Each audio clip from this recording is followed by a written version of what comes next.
because we know nothing about her. But not only do we not love Africa, I mean, we don't even love ourselves. You know, I know, of course, we say we love ourselves. I ask people, do you love the people? I love my people. But I remember once, a few years ago, when Martin Luther King's birthday had just been declared, before it became Martin Luther King's birthday sale, they invited me to Spelman. They invited me to Spelman to come and to speak there before our sisters, you know. And it was Martin Luther King's birthday. And you know us as people, we can get hot for a minute. We get awful hot. And you know, when it just began, it was so hot, I came running there. And the Indian sisters were just fired up. And I asked them, how many of you love Dr. Martin Luther King? Raise your hand. Everybody in the house raised their hands. Some raised two, some even tried to put their feet up. Keep your hands up, said I, if you have read 2 books by Dr. Martin Luther King. Every hand went down. I told them, you don't love King, you love what the television tell you about King.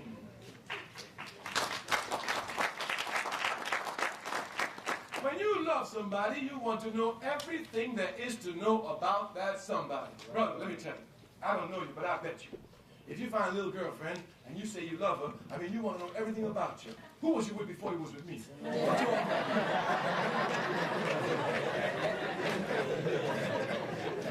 Where'd you all go? What'd you all hang out? What'd you get? You want to know everything about her. You understand? If you say you love her, guess what I'm talking about? You want to know what relations you have with everybody else. You understand? Now, if you say you love your people, how can you not want to know anything about your people? If you say you love your people, you want to know everything there is to know about your people. If you love your people. You know, Secretary of Africa says, in the mouth, all human beings are equal. We can all say the same things. It's only in actions that we differentiate who's who. If you say you love your people, how can you possibly say you love your people without knowing their history? Yet Africans in America will come to institutions, get educated, know nothing about the history of their people, and they tell you, I love my people. Yes, if I know I won't embarrass you, I'm ask you how many love your people, because all you raising your hands. How many work for your people? Brother Kwame, we love our people. I hear you. Yes. If you love your people, you have to be studying the history of your people. And if you know what your role is as a student, whose job it is to perpetuate the values and institutions of a system, then knowing that this system is against our people, both in its values and its institutions, you must be about acquiring knowledge, helping to find those values and those institutions that will help our people on their way to freedom. This can only be done by, in the first instance, studying your people's history. This can only be done, in the first instance, by studying your people's history. It is only when you know where you come from that you know where you're going. Oh, like that great man, the Honorable Marcus Garvey tells us, a people without their history is like a tree without its roots. It's said clearly. Consequently, and that's why it's true, you know, because we don't have any roots. We cling to anything. That's why we cling to the enemy so quickly. America, we ain't going to find a better slave master. Brother told me, you want us to go back to Africa? What are we going to do? We go back to Africa. How are we going to make it? You came here as a slave. If you came here as a slave and you made it, you can go anywhere in the world and make it, especially in Africa. And the capitalist system will come confusion. I mean, they have so much confusion, even to get us to look to Africa. You know what one told me the other day? I heard that in Africa, they don't like us. I mean, those of us out here in America, they don't like us. That's what I heard. I heard that if we go there, they won't accept us. Well, that may be true. But one thing is true. I know where you're not accepted. I know where you're not accepted. And I know where you got to fight for everything. And I just tell you, if you got to fight to be accepted in America, and you got to fight to be accepted in Africa, just decide where you have your best chance of permanent success. It's as simple as that. Matter of fact, I'll put you in Africa. Once you learn the language, Jack, you pass. But everybody here speaks English. Matter of fact, you don't speak no other language, and you'll never pass. Yes. We're just giving examples of the role of students. We say the role of students is to perpetuate the values and institutions of the society. to come to analyze these values. But if you accept the values without analyzing them, you pass them out like Columbus discovered America in 1492. If you pass out these values without questioning them, you are working against your people, because the education in this country is against your people. Consequently, it means that everything you hear about your people from this system, you have to question, go do research, and find out for yourself. This must be properly understood. We do not mean now that when you find out for yourself, you find out by yourself. No. You find out with others, but you come to the truth with others for your own self. That is to say that your individual participation is absolutely necessary, but your individual participation is absolutely unnecessary by itself. Or, this is one other trick they tell us in education. Many of you can be so confused by the ideas and values of the society, for example, that you may really think that in order to help your people, you first have to get above your people and then pull them up. People say this. People actually say this. One man told me, oh yeah, Brother Kwame, I know my people is down and out, but I can't do nothing for them right now. I need to get up there. When I'm in a better position, I can help them pull them up. Oh, how you going to get up above them? Step on their backs? How you get above any people? And I looked at him, he said, well, I can do it without stepping on their backs. I can work hard, and when I get in a position, if I get some money, I can help here, I can help there. Yeah, I said, ain't no such thing as Superman or Rambo. That's only in Hollywood. But they're confused because the American capitalist system tells you in values, even as a student, that some individuals are worth more than other individuals in society. As a matter of fact, really and truly, when you get down to it, some individuals are really even better than others, and at some time, they can be more important than the others. It's another lie. The American capitalist system lies all the time.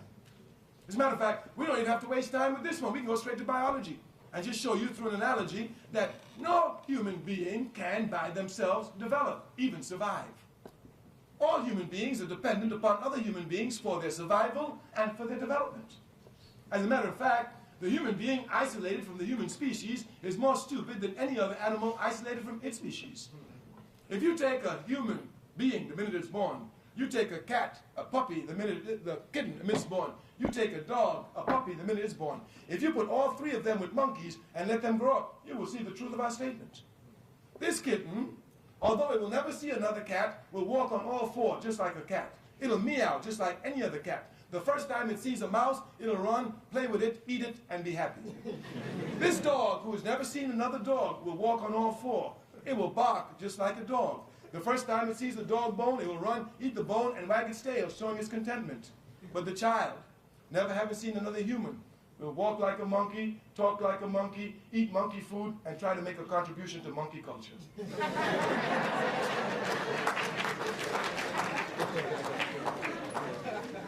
It's clear here. Thus it's clear. No human being can develop outside of other human beings. You need human beings to develop. Therefore, the individual cannot be more important. Not only that, even for the very survival.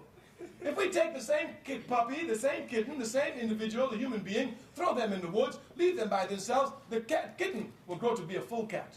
The puppy will grow to be a full dog. But the baby will scratch itself to death if we don't cut its nails.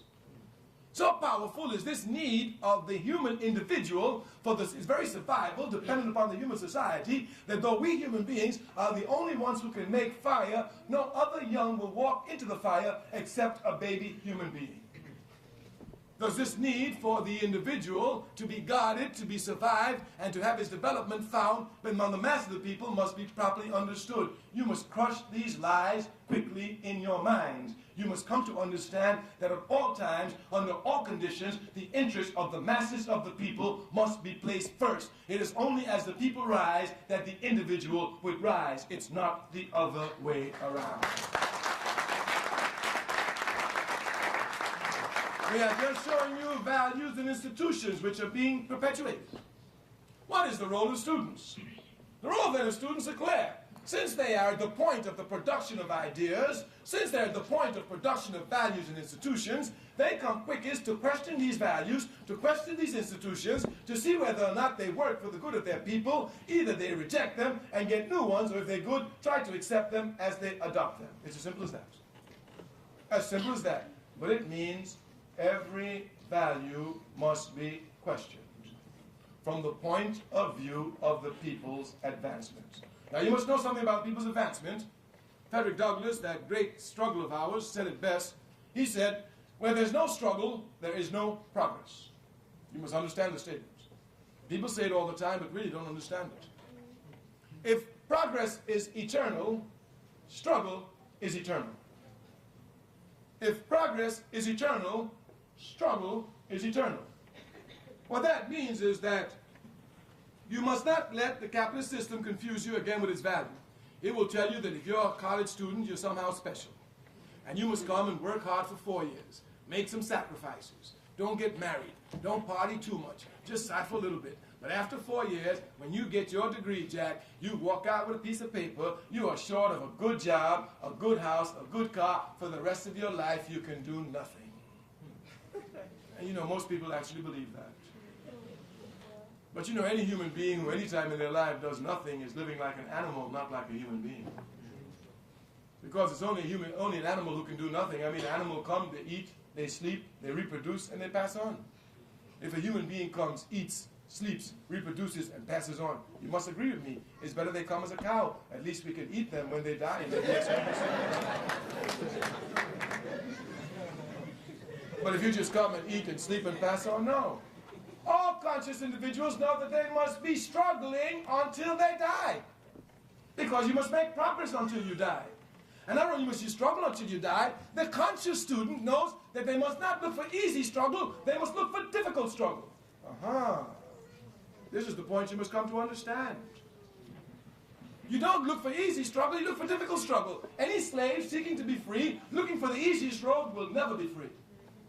The slave who truly wants freedom looks for the most difficult road. That's the road they take. That's the road they walk on. Because once they walk out of that road, they will never be put back into slavery again. Ask Harriet Tubman. That's the road she always took. The hardest road. Just like you as students. The student who comes here looking for an easy way in school will cheat. Learn nothing. The student who comes here as a conscious student, trying to acquire knowledge, will try to challenge the most difficult concepts in their classes, come to master these concepts. This is the student that will make progress. Therefore, when you come to talk about your responsibility to your people, you must not look for easy struggles. You must look for the most difficult struggle. And it's only by looking for the most difficult struggle that you will truly be able to be of service to your people. Thus, as students, your role is to understand that you must inculcate as a value in your society, among yourselves and among your people, the necessity for eternal struggle. Struggle all the time. Not only struggle all the time, but love of struggle. Not only love of struggle, but love of difficult struggle. Not only love of difficult struggle, but an understanding only through difficult struggle will we advance as a people. This value then must become clear. You must come to demonstrate it in your daily lives. You must come to demonstrate it by your attitude towards acquiring knowledge. You must come to demonstrate it by your attitude in analyzing knowledge. You must come to demonstrate it in every aspect of your life. When given work by your professors, you should look for more. This, after all, only follows your people's tradition.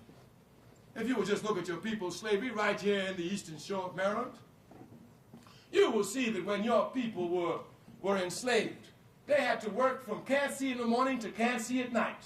And when they were finished working for the master, then they had to take care of the family. And you know a slave cannot get tired.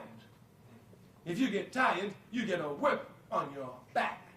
Consequently, if we had to work from sunup to sundown for the white man, and go in the evening and try to work for the family, today if you only work 8 hours for the white man, at least the rest of the time you ought to be able to give to your people. It's as simple as that. It's as simple as that. This aspect of struggle must be understood. We must come to love it. So that means even students, your role is to make your people love struggle. And the best way to make a people do something that you want them to do is by being the best example of that which you want them to be. This aspect then must be clearly understood. As a student, you have responsibilities. You are the ones who can get a quick ability to analyze the society, to see where the society comes to oppress your people, how it comes to oppress your people. Therefore, if you truly are one with the interests of your people, your job is to feed the people the correct solutions to their problems. Now, I must tell you something. Of course, you know, we say this capitalist system, this education will come to confuse you. It will even let you think that you can think by thinking you think what you think. Some people will actually think that they can think abstractly, and having thought abstractly, they've thought. But you cannot think abstractly. You can only think about that which you're involved in. If you've never played basketball, you can't think about basketball. I know, watching a basketball game, you could criticize every basketball player. But if you've never played basketball, you can't think about basketball, so you can't even criticize them. If you've never taken physics, you can't think about physics. I know if you go into a classroom and see the physics chart before you with helium, you may look at it and think you're thinking about physics. But if you've never taken physics, you can't think about physics. If you've never worked for your people's unity, you can't think about your people's unity. You must understand it properly. Matter of fact, if we understood this in our community, we would stop all the confusion we have. Because usually the ones who are speaking the loudest on how to solve our problems are the ones who've never done anything for the people at all. As you must understand this properly, just as a value, if you're not working for your people's unity, you can't think about your people's unity. So anytime you hear a discussion about how people should be kept together, if you ain't doing nothing, just sit down, shut up. If you say something, say, well, let me tell you the truth. I don't do nothing, so I don't know nothing. Two other things we must point out to you, again, to clear up this concept of this education how to confuse you. You know the capitalist press is our enemy. We expect it to be our enemy. Matter of fact, if it ever speaks well of us, we'd be in trouble. Yeah. So, Malcolm X says if the enemy says something good about you, you're in trouble. So this press, they will confuse you. They'll go tell you, oh, you know that man Kwame Toure? We heard him in the 60s, he was crazy then. In the 90s, he's crazier. We're not worried. Malcolm X says extreme conditions must have extreme solutions. And the conditions of the 90s are more extreme than those of the 60s, thus leading us to revolution. Clearly. We say they will tell you that this man, Kwame Toure, is an extremist. When he speaks, there's no middle ground. When he speaks, there's no gray area. When he speaks, everything is either hot or cold, wet or dry, white or black. They're correct. I'm a revolutionary. I speak of principles. And when you speak of principles, there is no gray area. There is no middle ground. So strong is this that great son of Africa, Kwame Nkrumah, can inform us that any abandonment of principle is, any compromise of principle is an abandonment of principle. You know it well as students. As students, you know on the test, either you cheat or you do not. Ain't no middle ground. When you are recounting a story, either you tell the truth or you tell a lie. Ain't no gray area. And if your people are oppressed, either you're fighting to help liberate your people, or by your very act of inactivity, you are against your people. There is no middle ground. This must be properly understood. The capitalist system will confuse you. Some said to me, well, look here, Brother Kwame, I don't take no money from the FBI. I don't do nothing against the people, but I ain't got no time to work for the people. You're against them. You're against them. If your mother is being raped and you ain't got time to help free your mother, you're against your mother. If your people are being exploited and you ain't got time to look at the exploitation of your people, you're against your people. It's as simple as that. We say this process of education is necessary for us to come to grasp it, to properly understand it. But the only way you get educated is by doing something. And if you want to get educated about your people's struggle, the only way you get educated about your people's struggle is by being in your people's struggle. Of course, we know the only way we will make progress is through struggle. Uncompromising struggle. A ruthless struggle. Relentless struggle. It is this word, relentless struggle, that you as students must come to look at. Your people are fighters. Your people are people with courage. I heard a man the other day say, you know the trouble with us is that we're scared. You don't know what you're talking about.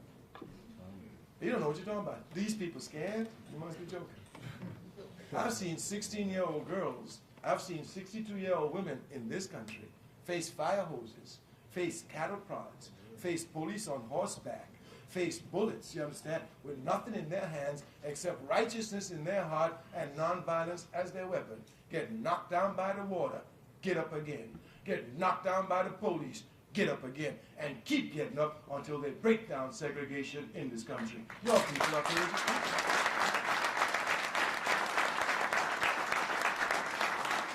These people are courageous people. They fight. I've seen them 16-year-old sisters, 16-year-old brothers throw Molotov cocktails at National Army tanks rolling down our communities. These people are fighters. The trouble with these people is that they fight unconsciously. These people must be transformed to conscious fighters.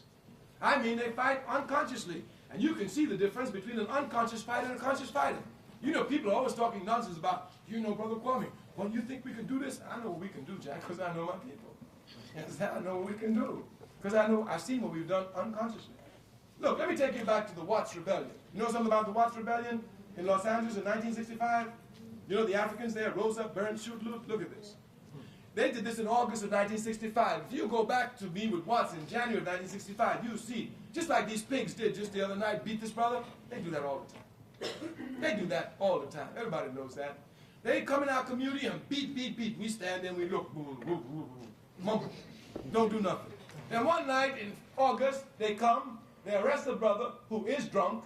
They use legal force to suppress the brother. The entire community gets mad without planning it, without discussing it, without having prepared for it. They rise up on the spot. They take up guns, shoot at the police, drive them out of the community, keep the National Guard outside the community, and then they vent their rage inside the community, burning, looting, shooting everything in their sight. These people do this unconscious, without being prepared, without having planned it. Do you know what these people will do when they come to plan their activity in this country, conscious of what they're doing? You know what we'll do? We'll turn the country out. We'll turn it out. That's what we need to do, is become conscious. Keep talking about, y'all only minority, y'all can't do this. Organized, we can wreak havoc in this country. Organized, we can make them do exactly what we say we want them to do, or there'll be no country. This is your history. You have unconsciously made such history in your struggle against oppression that in one sentence we can say we have gone as a people from burning plantations to burning cities. Just to show you how the struggle for freedom grows even if the people are unconscious.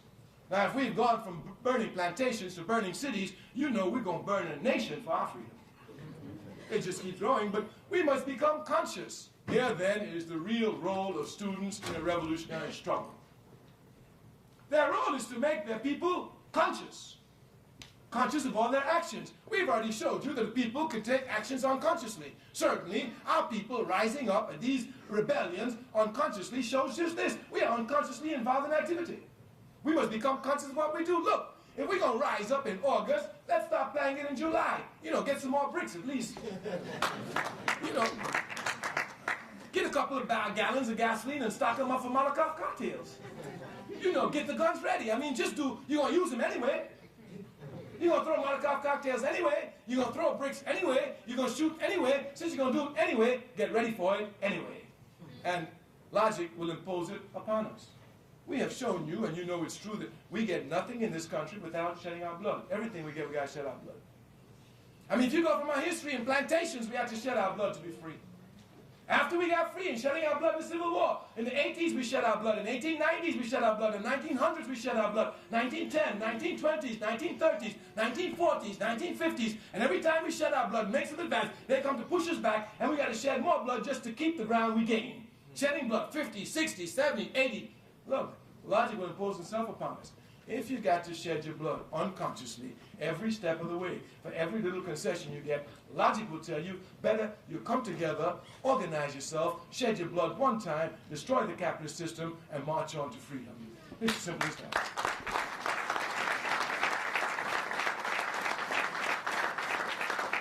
The role, then, of students is to make the people conscious of their responsibility. And the people can only be made conscious through conscious organization. This point must be properly understood. Indeed, the biggest problem we face as a people is just this, our total disorganization. Women are more oppressed than any other segment of society because they're less organized than every other segment of society. Organization is the weapon of the oppressed. Organization is the weapon of the oppressed. Our people suffer because we are disorganized. I mean, everywhere. I mean, you come to Cheyney, it's an all-African school, you understand? You find the students here disorganized. You go to the University of Maryland, where there's just a few of us, those few African students there, disorganized. You go to Washington, D.C., where we take the whole city, we're disorganized. You go to Vermont, where we're 2% of the state, we're disorganized. Everywhere you go, you find us disorganized. The only way we can truly be free is when we become organized. Organization is a prerequisite for liberation. Or, properly said in our case, the only thing stopping us from our liberation is organization. For all of the students, that is clear. You must come to organize the masses of your people. You must come to understand that, as we showed you, all education comes from the people, because all development of the individual is dependent upon the people.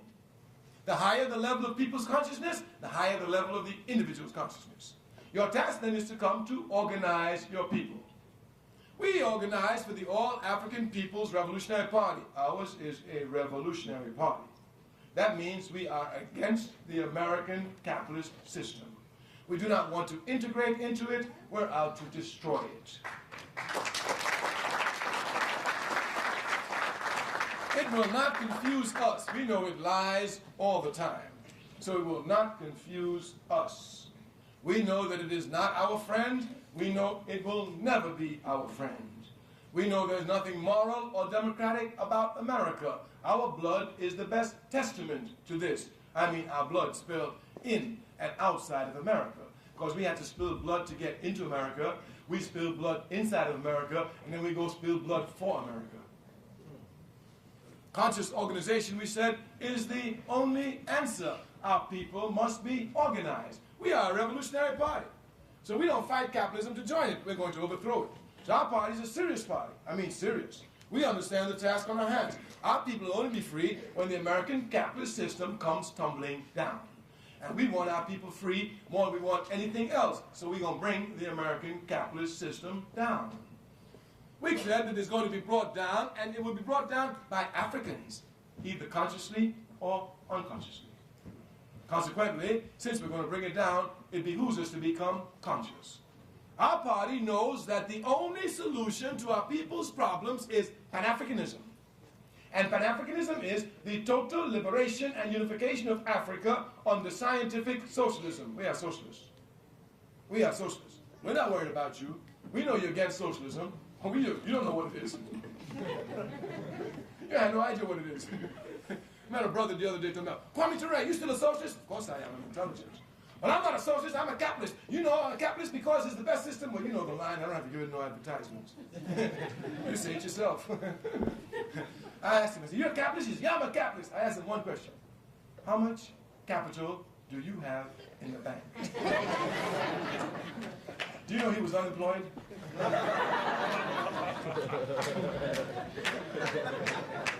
You know what Malcolm X said? Malcolm said the slave will work harder to protect the property of the master than the master himself. He's a capitalist. You don't know nothing about capitalism. I know you all don't know nothing about socialism. You're not supposed to know. All you're supposed to know is it's bad. When the country there, you go fight against it, you go fight. Yes, sir. No, sir. Thank you, sir. Socialism is the only just economic system. There are only two economic systems in the world, capitalism or socialism, just two. And there can only be two because each economic system must answer one fundamental question. Who will own and control the wealth of the country? Who will own and control the means of production? The question can only be answered two ways. Either a few people will own or everybody will own. It's as simple as that. Capitalism, since a few people own, they try to justify everything. But all of us know that anytime a few people own just oil and they want to get more oil, well, these pigs will send you to shed your blood so they can get more oil. There's nothing they will not do. Socialism is the only just system. I know America's been confusing you. They want you to think that capitalism is the only system in the world and socialism is not a system. So they've been singing a song about socialism is falling, the Eastern Bloc has collapsed, all sorts of nonsense. You know, they're just lying all the time. You don't judge no system by its adherents, just like you don't judge any religion by its believers. I mean, which of you in this room judge Christianity by Christians? I mean, if you judge Christianity by Christians, it crumbled with Judas. If every Christian in the world betrays the principles of Christianity, the principles of Christianity remain intact.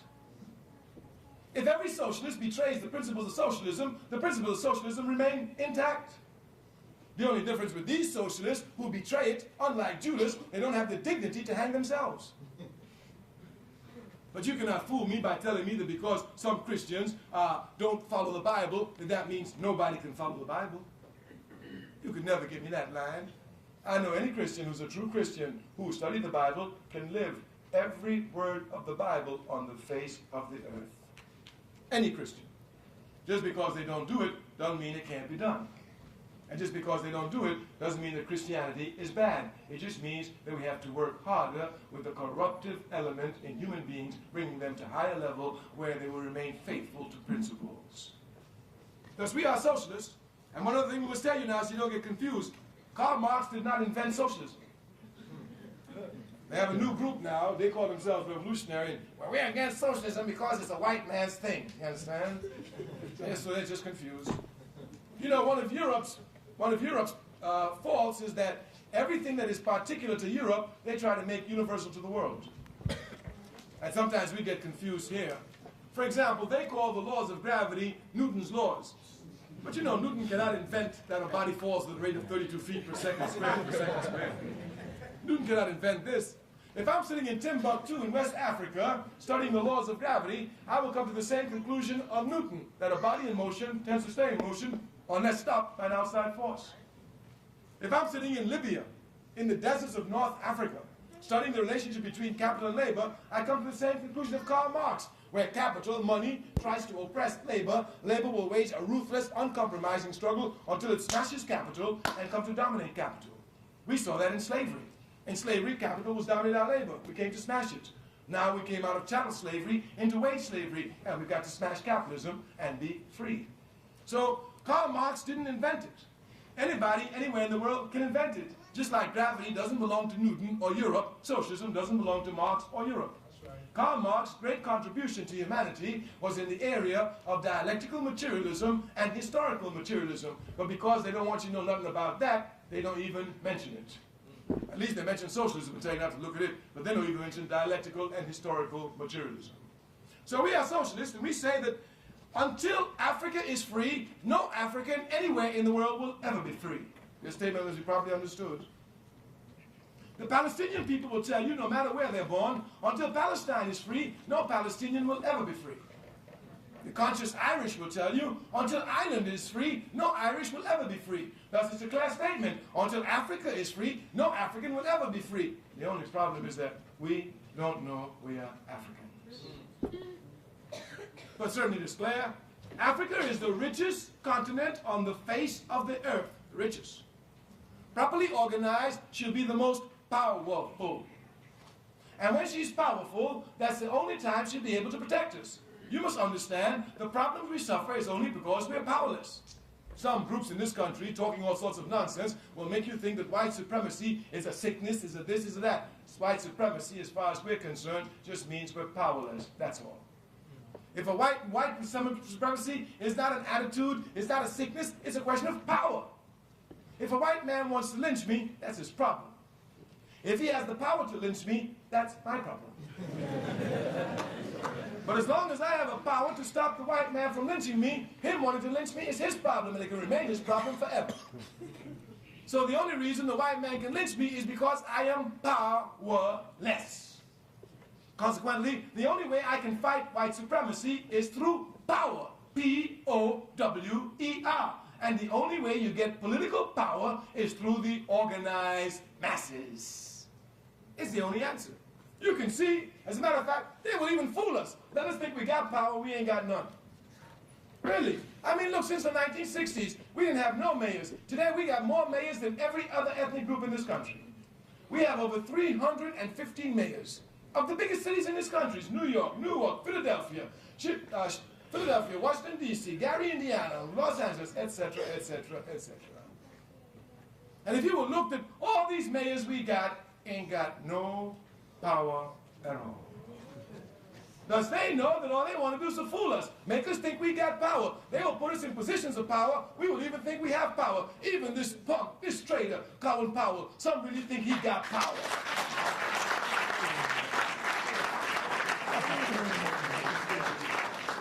They put him there just like they put the mayors. They ain't got no power, and we will never have power because power cannot come from the individual. It can only come from the organized masses.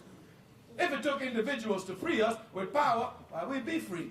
Africans have presented to the world some of the most powerful fighters for liberation in the last century. So it's not a question of anything other than power. Our people must be organized in order to get power. Before we conclude, we just want to point out one aspect of our struggle, especially in line with sisters, showing the necessity for organization.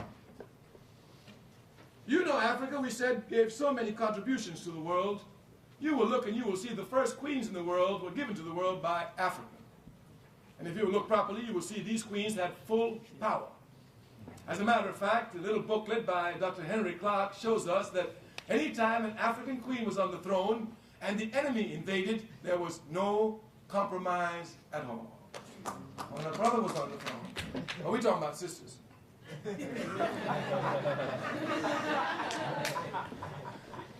If you will look at Africa's history, and this now, the first queen in the world was there centuries before this come. And capitalism, you know, when they lie, we say they really tell blatant lies. Do you know these pigs will make a movie about Cleopatra and have a white woman, Elizabeth Taylor, play the part? Making it appear as if she comes from Greece to come and be our queen. And I know you don't know nothing about African history, but I know you know Greek history. And if you look at Greek history, you'll see women played no role at all. The two most oppressed groups in Greek democracy were women and slaves. The only time you read about a woman in Greek society is when they make her a god, put her on a pedestal, and isolate her. African women were the first queens in the world, but if you look at African women today, they are oppressed by everyone, including their men. As a matter of fact, their men oppress them so much that they are oppressed on every level, from the physical to the ideological. If you will look properly at our sisters, you will see why they are oppressed and their men oppress them and we oppress them in every area. The one area we cannot oppress them is on the front lines fighting for us. If you will look at the history of our people, if you know nothing about our people, you know the names of their heroes. And you will see that everywhere, women are on the front lines, from Queen Nzinga, to Yaya Santaway, to Harriet Tubman, to Sojourner Truth, to Harry Bethune, to Mary... You see, you know it, huh? To Fannie Lou Hamer, to Rosa Parks, to Angela Davis, to Assata Shakur. Everywhere, women are on the front lines. We must understand our culture. It's our culture we must use as a weapon. Understanding my culture, it's easy for me to talk to brothers about the need to get up off our sisters. Y'all got to say, look here, brother, we sitting on them. You know what I'm talking about? We sitting on them. And while we're sitting on them, they're fighting the enemy with one hand, trying to mess with us with the other. You understand? Look here. If we get up off of them, leave them alone, and just sit back down, they by themselves going to take the enemy on. Brother was telling me the other day, you know, we are an endangered species. Who, us? We men, really, yeah. They're going to wipe us out. You know, when they wipe us out, only sisters going to be left. What's going to happen then? Then they're going to really have a fight on their hands. Matter of fact, if they're clever, they better keep us around.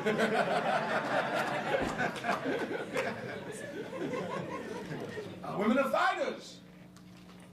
But women cannot be effective fighters unless they are organized. Our women are fighters. You will see them everywhere on the front lines. But while fighting for us, we still oppress them because they are unorganized. In our party, the All-African People's Revolutionary Party, we have the All-African Women's Revolutionary Union. Every sister in our party must be a member of the union. Every sister. This union was created by the party, not by the sisters in the party, by the entire party. The party recognized what all of us who are oppressed must recognize, that organization is the weapon of the oppressed. Organization is the weapon of the oppressed. Thus our party formed an organization and gave it to our sisters, the All-African Women's Revolutionary Union. We do not have an All-African Men's Revolutionary Union, and we will never have one. It is men who oppress women. If organization is the weapon of the oppressed, you must disarm men and you must organize women. Give them the weapon. Consequently, in our party, all women are organized because we understand it is only through organization that our people will be free. We are concluding, and we think that we've come to present clearly the solution. We've showed you as students what your responsibilities are. We show you how you're affected by the values and institutions in the society. We show you that you must fight on every level these values and institutions because they're against you. And we repeat, you must fight on every level. We showed you in the church how they mess with you with a white Jesus. We showed you in the school how they mess with you with Christopher Columbus. We show you in every area. We show you in the movies with Cleopatra. If you will look in every area, you must fight this capitalist system. Every area of this life, 24 hours a day. When you're looking at television, you must fight it. When you're looking at the news, it's lying. Even when it gives you a commercial, you must fight that commercial. Do you know if you don't fight the commercial, if you don't be careful, you could end up in the desert of Saudi Arabia thinking that you can go there to be all the man you can be.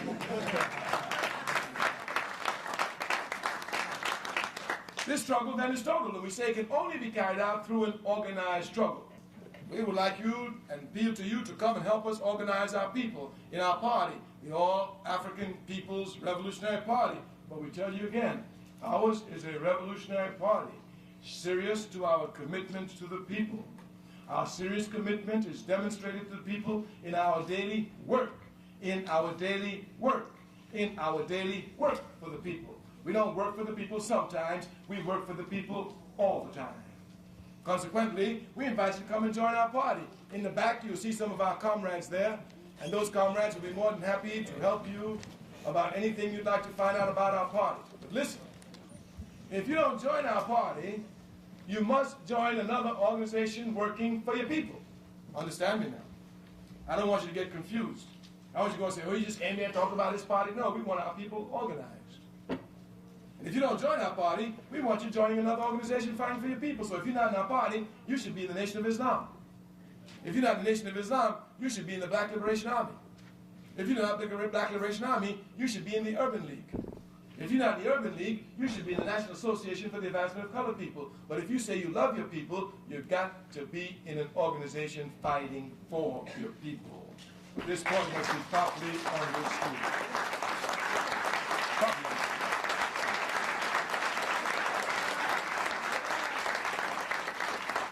Brother, the other day when I told him to join the NAACP, he said to me, oh, you know the NAACP is jive. I told him, you jive. He's jive. Do you know 96% of our people don't belong to any organizations? You know it, you're students. You're the intelligence of our people. Take a poll. I bet you only 2% of the people on this campus belong to any organization fighting for the people. And I don't know anything about the campus. I'm telling you, I know us. Less than 2% actively involved in struggle. How can 2 free 98? All of us got to get in this struggle. The man said the NAA's jive. I told him, listen, if in Baltimore, we were in Baltimore, I told him if in Baltimore alone, just 40% of our population joined the NAACP become hell on wheels. We must join organizations and give them strength. We must join organizations and give us organizational discipline. We must join organizations in order that we can be free. Thus, our solution is clear. As students, you have a responsibility to come and to institutionalize and to give to your people the values of organization, the necessity of mass organization as the only weapon to freeing the people. Brothers and sisters, if you love your people, come, join organizations working for them. Thank you very much.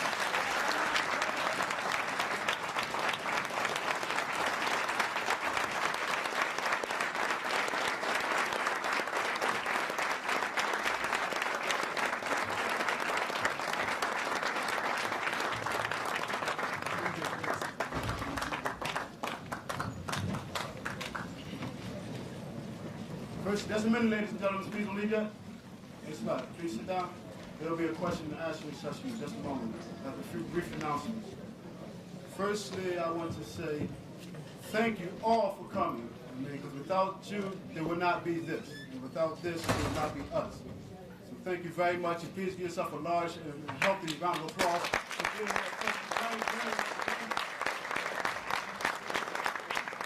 Secondly, for those persons interested in film and buying this film, this presentation, or any other presentations with Brother Kwame Toure in it, they will be sold outside, out in the lobby for $5 for students and $10 for non-students. And for all those who are interested in joining this organization, there will be a list to sign your name out in front of the lobby. And they'll get the information out to you. And please do join this organization or any organization, as your brother said. Now, don't leave again, as I said, because there will be a brief question and answering period. And please don't be shy and ask some questions so that you can get some enlightenment and answers. Thank you very much again. People, okay, I guess I have the role of Oprah tonight. So whoever has the first question, now come on, people. Back here, come up to the front. Introduce yourself, what school you come from, your major. Well, this is a good question. My name is Robert Carter. I'm a Cheyney University student. And my question is, I'm just curious, what religion are you? What? What religion are you? I have no special religious persuasion, but I respect all religions. I studied all religious books. I have read and continue to read and study the Quran. I have read and continue to read the Bible. I have read and continue to read the works of Nichiren Daishonin of Buddhism. I have read and continue to read the words of Baha'u'llah and the Baha'i religion. I continue to read the Torah of the Jewish religion. I read all these books because I figure when these books have affected these many people for this length of time, it ought to be read by any individual interacting with these people.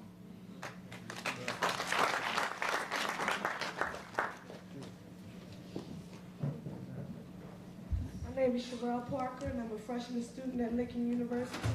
And Mr. Toure, I'm a little confused about the release of Nelson Mandela and how everyone celebrated. And I hear here you said that the capitalist system is trying to fool us and make us think that we have power when we don't have power because we don't have power by the masses. Should African Americans in America look at the release of Nelson Mandela as a symbol of tokenism by F.W.D. Clinton? Well, that's all it's turned out to be. It's clear, because up till this time, even Jesse Jackson had to repeat to us that Nelson Mandela is 73 and still can't vote in this country. You know, so I don't see what the clerk has done. As a matter of fact, again, it's not Nelson Mandela with all the best of intentions that will free us. It's only the masses of our people properly organized, firing bullets at those racist pigs that can free us.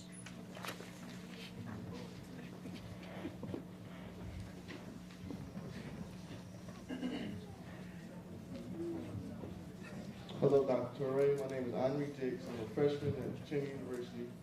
And I'd like to ask several questions. One being the competition the competition in the community.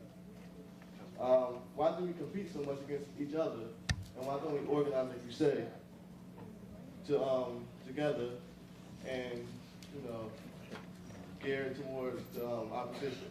Because in the capitalist system, competition is one of the values passed on to us, and we institutionalize without questioning.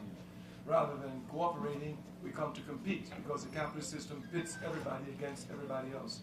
Mm-hmm. And another question is, this is our great enemy, capitalism. For that, we need education. You said it before, you stated that several times in your books, overt and covert racism. Another thing I wanted to say, education. How do we stop that conditioning? This is all it is. Our educational system, well, I'm not going to say our educational system, but America's educational system is nothing but one big condition factor. How do we, as a people, stop that? By being organized. As a matter of fact, they're talking about, we need funds, and we need to ask the Congress to give us funds to save our schools. If we're organized, we won't have to ask for nothing. We will take what belongs to us. Once these Africans in this country are organized everywhere, all we got to do is go and tell them, we need X number of dollars for our schools, or we boycott in the whole country. It can even be nonviolent action. Just a nonviolent boycott of every African in this country will bring this country to a halt. I will tell them, we're not asking for this money, we deserve this money. You understand? This money belongs to us. So only organization can solve these problems. Hello, my name is Lorraine Woods, and I'm a senior political science major at Lincoln University. And I have a question for you concerning the principles of socialism as reported by Mhenga Kwame Toure. Now, one thing I've read when I'm dealing with Karl Marx is that capitalism is one of the economic stages toward the perfect ideal socialist society. And I wanted to know, outside of capitalism being a pressing force, do socialists of your particular persuasion, do you acknowledge the ability, as Marx did, of capitalism to generate wealth, and do you see it as a step to the formation of a socialist society, or do you totally disavow yourself as capitalism? No, Marx is correct, but you must remember that Marx was doing his research in Europe. And we said one of the proclivities of Europe is to take the particular aspects of Europe and make it universal. Capitalism did not gain a foothold in Africa. Consequently, it doesn't make sense for us in Africa to wait until we get capitalism to go to socialism.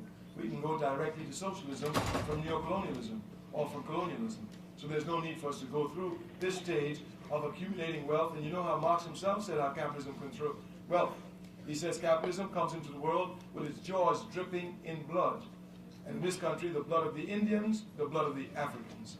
So for us, there's no need for us to go through accumulating that wealth through that way. We can go directly to socialism. Why? Well, tell me something else you said. Let me get it. Stemming from the comments you just made, I wanted to know,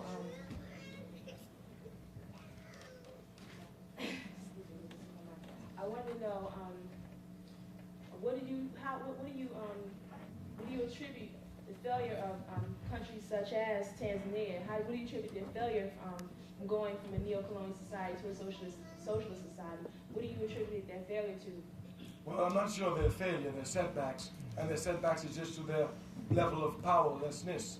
I mean, Tanzania, by itself, surrounded by other neo-colonial countries, trying to edge out to socialism, has a very hard way to go.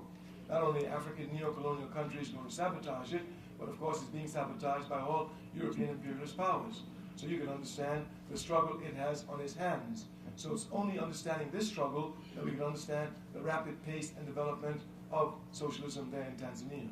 Once Africa itself, because these neo-colonial states must give way to socialism, because once they give way to it, Africa itself will take rapid strides. But if there's just one or few isolated countries, they'll be surrounded and bombarded until they're expected to cave in. If not, they will just continue by themselves, holding on to principles like our brothers and sisters in Cuba. Greetings. I'd like to ask you two questions. What are some of the methods that we can use to help smash the capitalistic system? The organized masses is the best system. Yes, organization of the masses and constant political education. Constant political education is the best method. And also what you feel about burning the American flag. Oh, I think it should have been burnt.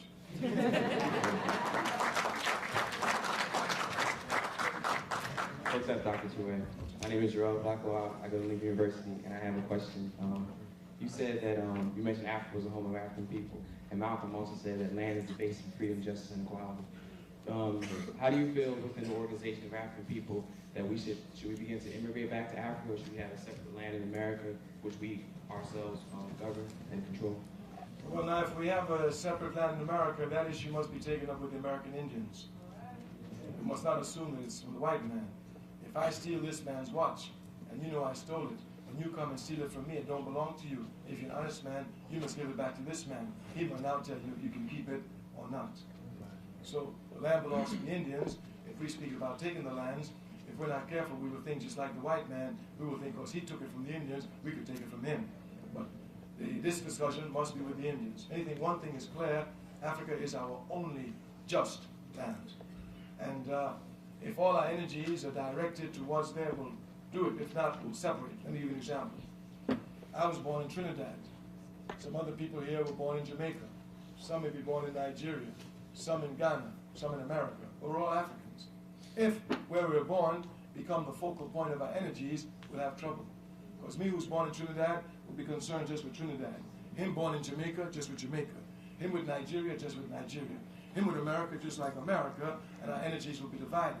Once the common thread is Africa, and even if we're in America, we know that we're working in America to better our condition, but for Africa. We know working in Trinidad to make it a more just society, but for Africa, we have a common line here, and our energies are being directed to a common spot. And in addition to that, since Africa is the richest continent on the face of the earth, properly organized should be the most powerful. And it's only Africa that can protect us all.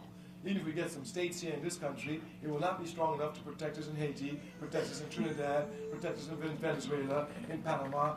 If we get Trinidad, as rough as she is, and make her as revolutionary as she is, she still will not be able to protect us in Haiti, protect us in Guadeloupe. But once we get Africa, she'll be able to protect us everywhere. So that's why Africa must become our focal point.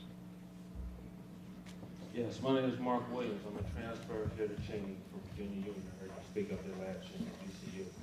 One of the founding fathers of the Brothers of Umoja up there. I heard you speak. What I would like to know is what's your association with Minister Louis Farrakhan? I've had the honor and privilege of knowing Minister Louis Farrakhan for over 25 years. And I've, since this period of 25 years, watched him grow stronger, watched him develop. As a matter of fact, I knew Minister Louis Farrakhan long before he knew me. I used to, as a young man in Harlem, see him on the platform with Malcolm X. When he became a minister of the Boston Mosque, we had the opportunity to begin to work together there. When he came to New York after Malcolm's assassination, we continued there. And of course, when the difficulties arose with the Nation of Islam after the passing of the Honorable Elijah Muhammad, and when he took a final decision to work seriously for the rehabilitation of the Nation of Islam, since that period we've worked very closely with him. Minister Farrakhan is a credit to our people. He's an uncompromising leader, and he's one of the few who does not weak-kneed. And we have too many weak-kneed leaders. Good evening to you. My name is Marcia Bailey, and I'm a senior at Duke College. I major in psychology. And this So I know you're going to read Sigmund Freud. Yes. Most of them won't be. And listening to some of the things you said, my question comes to you.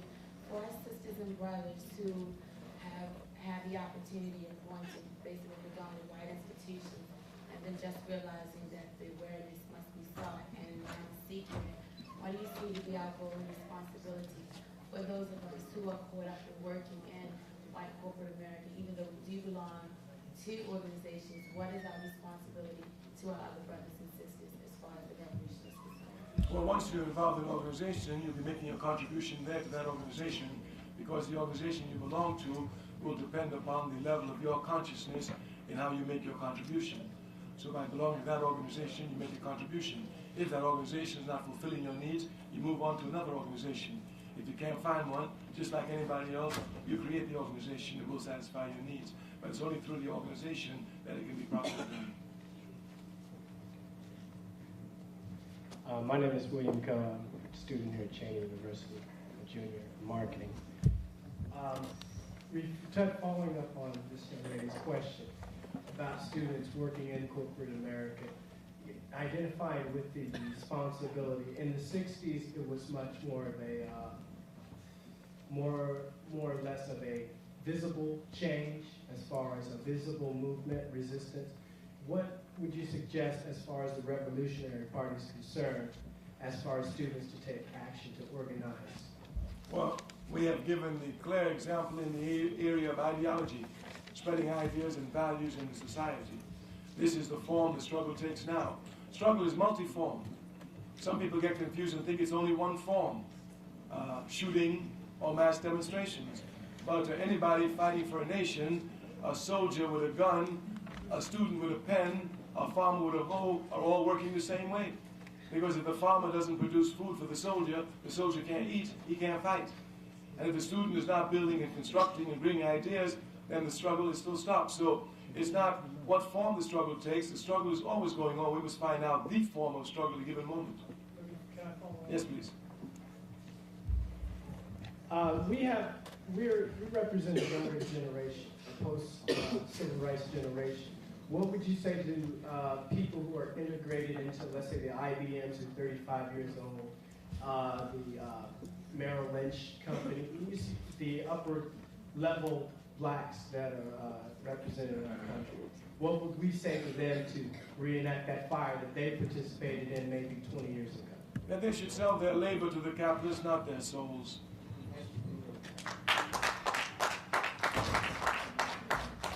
My name is Gary Coleman. I'm a junior here at Cheyney University. I just want to know, referring back to what you said about one person rising up and then going back and helping out his community of people. And from what you were saying, it seemed like you didn't really agree with that. So how would you feel about the talented 10 as far as? Well, that's the exact failure of it, according to the boys. The talented 10, every time they rose up, they couldn't pick up the people. They didn't even try. They got away from the people. And if you look, that continues today. As a matter of fact, we Africans, we seem to have a monopoly on corrupt leadership. Our bourgeoisie is the most corrupt in the world. So that's why the talented 10th cannot work. And it didn't work. Du Bois made the error of thinking that they would be conscious enough to understand that they had a responsibility to help their people. But he didn't recognize that the enemy was pulling them away as fast as he got them in schools. And that's what's been happening. They get in schools and they lose their minds. They forget about their people. All they get is a training, not an education. They're trained how to do jobs just like a dog is trained to sniff marijuana. And they take them wherever they go, they sniff it, and they send them back. So they're just trained and they're not educated. My name is Brother Sharif. I'm a senior at Cheyney. I'm a psych major. You too got to read. You said it's a problem within our community, a lack of communication, lack of education. This is why black-on-black crime is instituted. We have to become aware of ourselves and our culture. And I want to know how you feel about the word black, being that was a derogatory name given to us by slave masters, and we keep wearing that label. And black, according to science, means death. And they also call us that because they robbed us of our culture. And like you go to the funeral, they say the person is not dead, he's under deep sleep. And the Indians said that the white man talking forked tongue, so we learned his language. And I would like you to expound on that word and what can we do with that word, because it was a derogatory name given to us, and where we should go from this day forward dealing with that word. Well, it's clear that since we've been speaking, we use the word African. It's clear that we must understand that we're Africans because Africa is our land, and this is what gives us a sense of nationality. Of course, you must understand that in passing stages of history, some things at one time can be revolutionary, the same thing at another time can be reactionary. And just going from Negro to black was revolutionary. Understand? Now, some people want to stay as black, we just have to push them now to African. But it's easier to go from black to African than it is to go from Negro to black. So since we got them to black, all we got to do is push them to African. Just push them. Hello, my name is Ambakisye-Okang. I'm from Lincoln University. I'm a senior and my majors are history and Russian. And my question is this. What about the idea of economic empowerment, then bringing about political empowerment? What do you think about that? I know that we have to be first politically organized. Africa is the richest continent on the face of the earth. Africans, wherever you find them, are the poorest people on the face of the earth. Thus, we do not have an economic problem. We have a political problem. We are not organized to control our resources. If you look inside of America, it's the same problem. Dick Gregory, you know him? He is fond of reminding us that we, as a people, spend $5 million a year on potato chips.